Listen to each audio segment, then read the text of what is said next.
Good morning everyone, it is Christine here and I'm here to share an update on Roxy's Journal of Stitchery down the garden path and my piece which I had created based on the Chateau de Villandry gardens in France, where I'd been lucky enough to visit a few years ago. And I've been adding to that piece as part of the most recent prompt we got, which was to create a fountain or a pond. I've actually decided to create both on this piece. So I might just recap for you all on the initial part of the piece, and then we'll move up to the water feature component. I'll also give you an update. Thank you for the lovely ladies who've been asking after Alex's well-being. I've got some really good news to share after he was in hospital since Saturday. He is now out and I'll give you an update on that once we've sort of got into the piece. I'll also be showing you a second piece that I'm planning to work on, not necessarily for Roxy's Journal of Stitchery, but possibly inspired by the prompt of the pond. So stay tuned for that as well. It's going to be a lot of fun. So this was the potager or vegetable patch garden that I created using an image from the gardens at Chateau de Villandry, which are these amazing geometrically laid out gardens, which they have planted one section of them with all sorts of vegetables, and they're just so beautiful to look at. You from a distance, you just think they're amazing plants, and then as you kind of look more closely at them, you realize there are things like the cabbages, the pumpkins, the cauliflowers, etc., which are all just gorgeously planted. So I had a lot of fun recreating those in this geometric design. You can see a video where I talk about how I printed onto paper and then transferred that paper design onto fabric using fabric Mod Podge. So you can have a look at the technique, and I've had a bit of an evolving technique for that. In a moment I'll be showing you how I also printed onto transfer paper on my Epson Eco Tank and then did the iron-on method to transfer that onto fabric as well. But we'll get to that in a moment. So we've got pumpkins here. And I used lace to create the pumpkin vines. We've got cauliflowers, we've got little strawberries amongst hay. So I used some ribbon to create the little sort of hay lines and the little green lines. And then we've got the red and the green cabbages. Then we move up to a row of what are called Paris market carrots, which are the rounded carrots that you often do see in Paris markets. I've then got my stump work.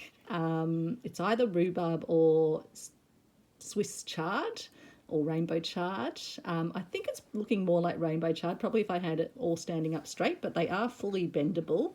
That's made just wrapping embroidery floss around those little ties you get with plastic freezer bags. So I used the inner tie section and wrapped yarn around it and made little loops to create the leaves, and it's fully bendable and fully moldable. So that's kind of a lot of fun there. I've then got my little trees, which are made with beads and then just an embroidery floss stem. So I've got a plum tree, an olive tree, a lemon tree, and an apple tree there.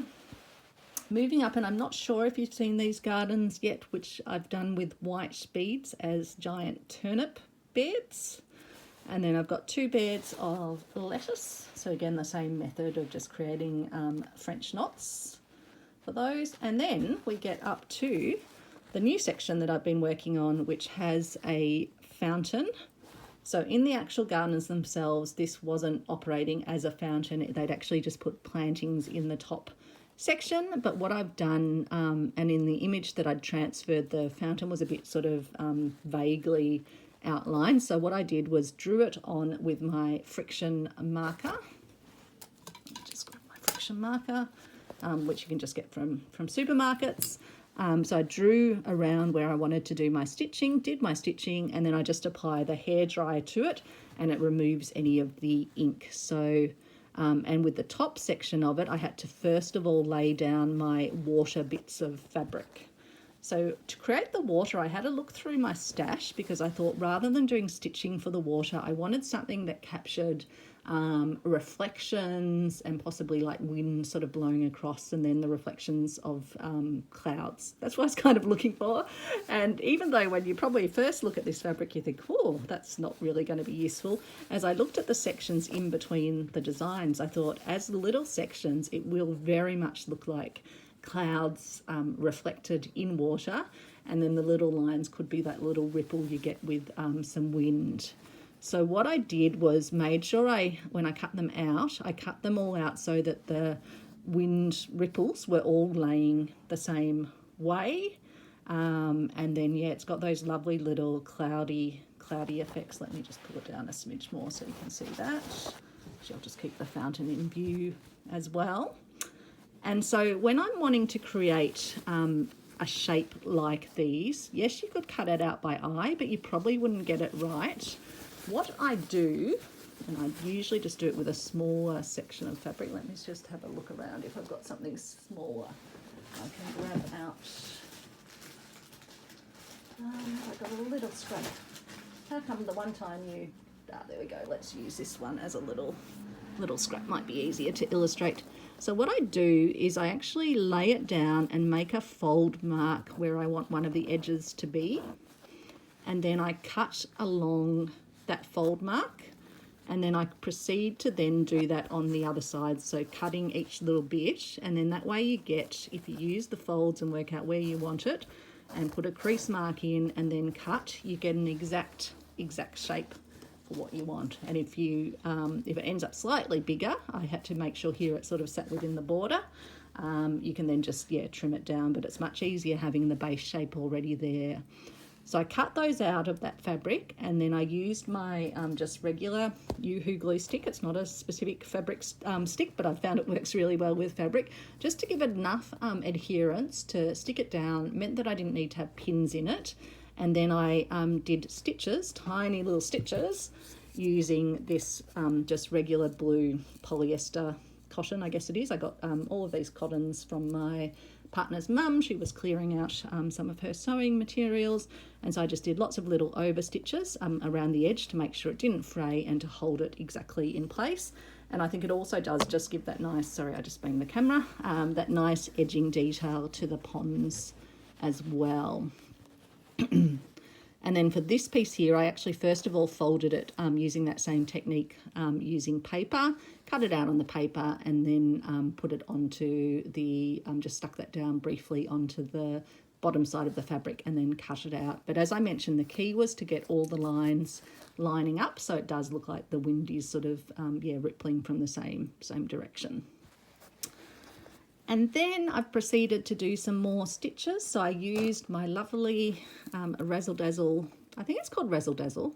It's definitely got Razzle written on it. I might be making up the dazzle. And it's Wonderful Razzle. If you search on that, you'd be able to find it. I got these as part of my birthday package, and they're really lovely to use. They do, as I've mentioned, I think in one of the other videos, they do tend to have a bit of unravelling on them. But the great thing is, if they do unravel, you can actually use the individual strands as well. When I'm using it, I do like to put some hand cream on. I do tend to have universally dry hands, and the hand cream just means my fingers and the little dry bits of skin don't catch that too much. So I used that to do just some further French knots through here. Then I just did some little crosses using that same thread in this garden bed just to make some little shrubs. And then I created what I think kind of looks like grapevine along a little trellis. And so I did little brown stems just using a, oops, got another thread wrapped around it, just a regular floss. It's got 839 on it. I think this is one I got in a mixed bag of flosses from Melanie from Purveyor of Reclaimed Textiles, but it's just a regular brown embroidery floss, and I just used a single strand. I think I actually went up and down, so like a double strand essentially of that for the stems, or the sort of the trellis that's holding up the grapevine. And then these little structures, I did an outer sort of following around where it would be, and then I just put some smaller little seed stitches in a different green, more aligned with the other greens I've used here, to give the sense of them being the leaves sort of at the back of it and the sun coming through that And that was part of my thinking with the garden. We've got quite bold, sorry, just banging the camera again. We've got quite bold colours down the front. And as we get to the distance, I've used the more sort of muted greens there. Sorry, I do keep banging that with my shirt. I just move the camera forward a smidge. Hope I'm not making you seasick. And then I did these little trees just with little overlapping stitches. Some of them I think ended up almost looking like little Christmas trees. And so that's as far as I've got. There's obviously some further garden beds that I can work on, and I haven't done the very back section of the garden. I was thinking if we happen to get like a maze prompt, I don't know if we will, because the girls I think have said that the prompts are kind of all things that you would expect to find in a garden, and I suppose you wouldn't expect to find a maze in the garden, but maybe if we get a freestyle prompt, I might turn this into a maze, because what fun would it be to have a maze in the garden? So that is this piece. I hope you like it. Hopefully it gives you a bit of inspiration. For doing the fountain, I just used a grey thread, which I've got here, just a regular embroidery floss, single strand of it to sketch the outline with thread, because I didn't want the harshness of black. And as I mentioned, I first of all had to put down the fabric piece and then stitch this upper section, which I've done like the sort of the ornate cups with sort of lines on it. So that's that. And then I just used some more of the razzle, this time this blue, to create the water coming out of the fountain. So yeah, it's a bit of fun. Probably my Swiss charge is a bit out of proportion, but I suppose it's in the foreground, so it probably works okay. So let's move on to the next piece, where we will just do a little bit of stitching together. And so this is the piece which I've taken the prompt of a pond as inspiration. I've also taken somewhere in France as my inspiration. And that is Monet's garden at Giverny. So Giverny in France was where Monet lived and had the most amazing gardens. Now I'm just going to adjust the camera, so just bear with me while I get us back up above the work surface. And so what I've done is I had this image, which I love, of Monet's garden, and it's in the public domain, so it can be used for projects like this. And this was just a regular printout, just on paper on my printer. I just wanted to have a look at it first and see how it would actually sort of look before I did a transfer. But then I have some special transfer paper that I can print on using my Epson Eco Tank printer, because I'm a little bit wary about printing directly onto fabric using that. It doesn't, as far as I know, doesn't sort of cover that. They don't have a prescribed fabric paper, or not fabric paper, a fabric material to use with it. And I just don't want to cause an issue with it, because it does do beautiful printing of photos and other things, and I don't want to get anything that damages it, because I did only get it sort of earlier this year or around Christmas time. So I'd probably prefer to keep doing my transfers onto paper and then transferring that to fabric. But seeing I'd bought some of this fabric transfer paper when I got it, I thought I may as well use it. And for this particular image, I actually wanted the surface to have a little bit of, not full-on reflectiveness, but to have, I didn't mind that the surface wouldn't be totally, I guess, sort of matte looking, which the paper is very matte, but this just gives you a slight, it's actually not a huge amount of sheen, but it does have a little bit of sheen, because obviously this is all water under the bridge. And so I want it to kind of have that look of water. Now, if I slide it up, you'll be able to see, and you might not even pick it out initially, but I've actually started stitching some little water lilies. So what I'm planning to do, and we can do one of these together while I give you a bit of an update on Alex, is that I'm planning to add water lilies in white, and in yellow, and in pinks as well, where they appear in the design. Now, obviously Monet does it a lot more like an impressionist. And then there's the reflections where the water lilies are kind of reflecting in the water around them. So I'm not going to obviously cover it all in water lilies, but I'm going to pick them out in key spots. Like there's another one down here where you can see the shape of the water lily. So I was just, I'll get myself threaded up, just using a crochet cotton from Coates. Again, it's a vintage piece, probably from an op shop. So cotton made in, looks like maybe made in Brazil. And it's number 20, so, and it's 20 grams of it. White, yeah, that's the info it's got on it. So let me just unravel a bit of that and work out which needle we'll use. I might use one of these ones.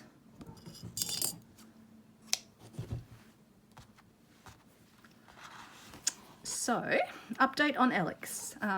Took him into emergency at the local hospital on Saturday just gone, as he was having breathing difficulties and dizziness. And they were two things our cardiologist, when we'd been to see him, well, Alex's cardiologist, not my cardiologist, had said if he gets dizzy, if he gets breathlessness, seek emergency attention.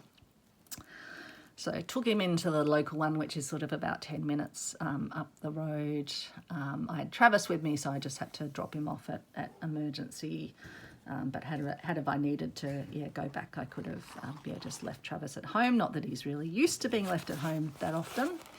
And so Alex went in there. He spent the rest of the day in the emergency into the wee hours of the morning being tested.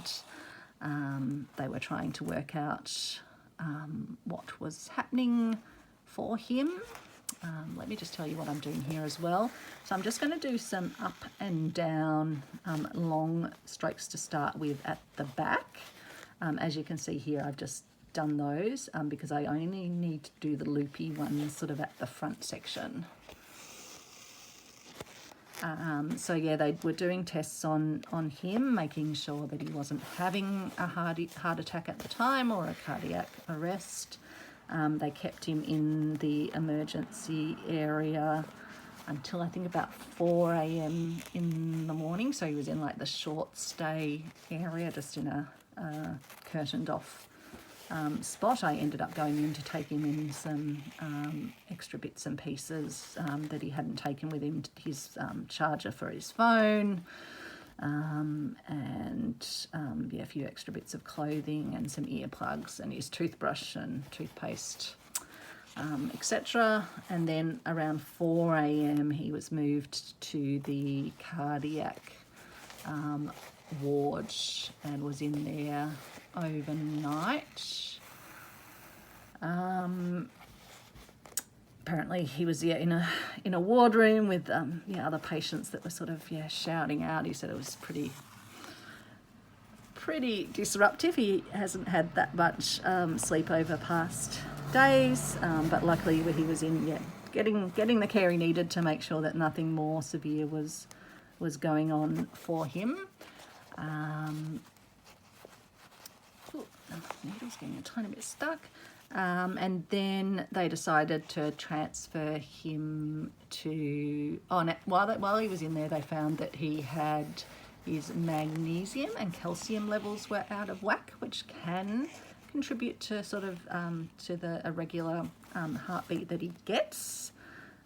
So they gave him IV to address that. It's weird because he does take magnesium supplements and we eat a very vegetable based diet. I mean, we're not vegetarian, we do still have meat, but meat's not our main component of what we eat. We eat a lot of vegetables. We get a farm box every week full of vegetables, and we between ourselves and Travis, we eat through all of that. I like veggies myself, and I'm the chief cook in the house, so we definitely eat a very healthy diet. So that was surprising that he was low on magnesium, so I'll have to get tested as well and just make sure whether I need to take supplementation. But he had been taking supplementation, so weird that that was showing as low.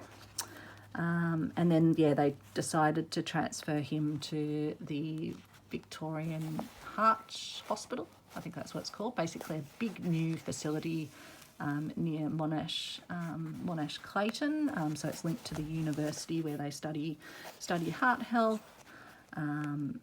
And they wanted to do both CT and angiograms on him. Actually, no, they'd done the CT back at the first hospital, and then but the angiogram was done late yesterday. And in really good news, his heart, both through the CT and through the angiogram, which checks for things like blocked arteries or anything like that could lead to a heart attack, he had really good arteries, so apparently smooth arteries, which I said to him, is that a good thing? He's like, yep. They said that was a good thing. So in terms of his actual heart health, and I guess I don't know what you'd call it, the arteries, the actual heart and how the actual heart is all good and all clear. So all that's remaining now after all those diagnostics is just the electrical issue and the fact that his heart can go into that, what's it called, unsustained ventricular tachycardia. And because he also has diabetes, they are keen that he also manage that effectively, because I think that means if he was to go into cardiac arrest, I don't know if in some way kind of masks that. So yeah, he will be having a referral to make sure that he's doing everything to manage his diabetes as effectively as he can. So yeah, I think that's a good outcome. And I'm keen to look at if there are things we can do in terms of our eating or what we bring into the house, even some of those little treats and things, if we can in any way seek to try and reverse his diabetes and therefore minimise any heart risk, that's worth doing.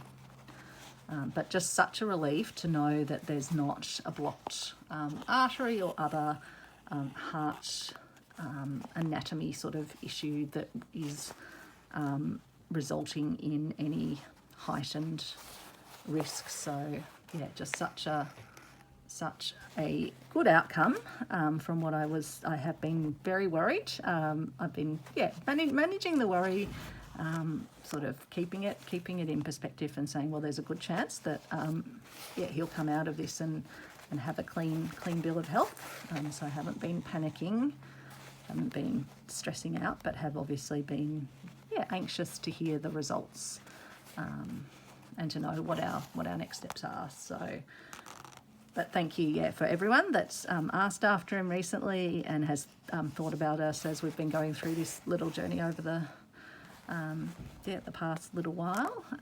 But it's just great to have those tests done, because otherwise he wasn't scheduled to have his CT or the sort of the one where they put the dye in, which I think is essentially what the angiogram does. He wasn't due to have those until May, because that's when they'd sort of booked him in based on the referrals that his cardio had given him. Oops, I think I've gone a little bit too far across on that one. Sorry, and you probably can't see. I might have gone off screen, so apologies if I did. So yeah, just really relieved. So I feel like I can come back on video and have a positive story to tell. I didn't really want to come on video and kind of be in the realm of not sure what's happening. I know I can. I know you're a friendly bunch and you're a caring bunch, but I don't want to be in the drama realm. It's not how I live my life. I try and live a very peaceful and calm life, but I suppose these things happen sometimes. So I'm going to leave that thread there just for a moment while I put the yellow in the center. So I've just got and in fact I've got a little bit that's already threaded attached to the other one. Is anyone else really bad with their needles and sometimes just leaves them around their desk, or is it just me? It's a little knot in the bottom of that one, so I'll chop it off there. So yeah, this will be just a fun, nice little piece that I can work on sort of in between prompts. I'll put a link to the image in case anyone else wants to go down this Monet's garden pond direction. I was thinking you could even do a miniature version of this and just put it like on a little easel, which would be really cute. But I just printed at I sort of just fitted it on an A4 page for this one, because that's kind of the size that my snippet roll, not that I don't think you can call it a snippet roll, can you, when it's actually that size? I don't know. So I'm just going to pop up and just put a few little stitches in to create just the yellow centre. Oops, and I'm probably going to get tangled. I really shouldn't do that where I leave one thread in while I'm stitching in the same area, but we'll just hold it off to the side and hope for the best.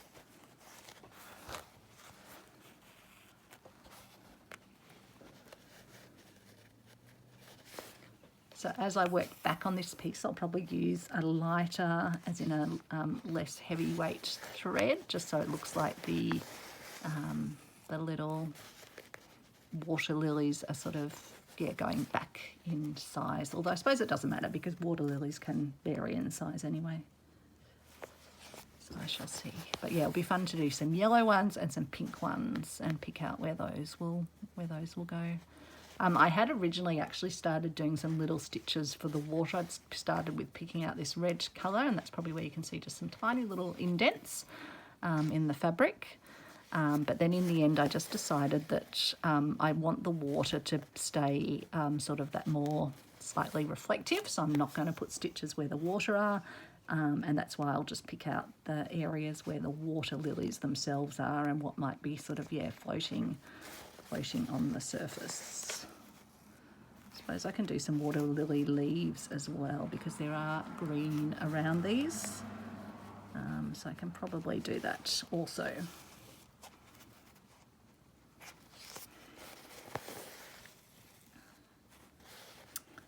So it's Anzac Day today in Australia, so we remember those who've served in conflict and in wars.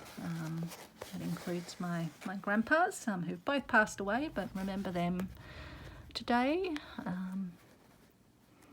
But also those who, I guess, stayed behind and supported in war efforts as well. My grandpa on my mum's side never, even though could have joined the Anzac marches, never wanted to sort of march or go to events and things. He was very much a pacifist. He was a very, do I say religious or very Christian man, but yeah, didn't believe in people hurting other people. So I think he was always quite conflicted by Anzac Day. But I think it's a day to remember and a day to hope that we never have to live through that in our own lives. Sometimes though, when you look at the world affairs, you do wonder where we're heading in that direction. But yeah, it's a day to say lest we forget those that did serve, those that lost their lives, and those that were just very heavily impacted by that, and probably still continue to be impacted in terms of some of our current day veterans from more recent conflicts. So yeah, definitely thought about them as I took Travis for his early morning walk today while we were waiting news on Alex's release. A lot of people would have attended dawn services. It was actually a very warm morning. Normally it's quite a cold morning for Anzac Day, but it stayed very, very warm. And so, yeah, so here, I don't think I told you as I was doing them, I was just sort of nattering away. I did little lazy daisy stitches and just sort of anchored those down in place. And I might just do one more of those lazy daisies where I pop up through the fabric and then I'll pop down in the same place. And then I'm just going to bring it up just so it sits slightly up over just up to where the flower is. It's quite thick with the thread there. I don't even know if I'll be able to use my surface to... This is where this felted surface is so great that I got from the reverse art truck. You can see all my haul in a video that got posted last Thursday for Thrifty Thursday. And I've got a great Thrifty Thursday coming up this week. I've still got to record it, but I got some amazing goodies from Facebook Marketplace from two ladies that were cleaning out their grandmother's garage. And they just, yeah, they had no interest in her sewing goodies, and so I've just got the most amazing vintage stash. So stay tuned for that, including the most incredible stash of mother of pearl buttons. So I'm just going to have to press on this to get it through because there's a lot of thread there. Just pressing down on my board. Oops. And let's just hold that little one in place. So yeah, I think that looks pretty good as little water lilies. I have managed to unthread my needle, so I'll need to tie that off at the back, but I might not even tie it. I might find a few more places to do a few more little stitches as well. So yeah, I'll go around and pick those out, pick out some pink ones. There's even probably some pink ones in here as well. Leave the reflective water, and then I'm thinking for the background, I can potentially do some stitches as well. So leaving the water as the only unstitched bit, but then doing these reeds and things at the side.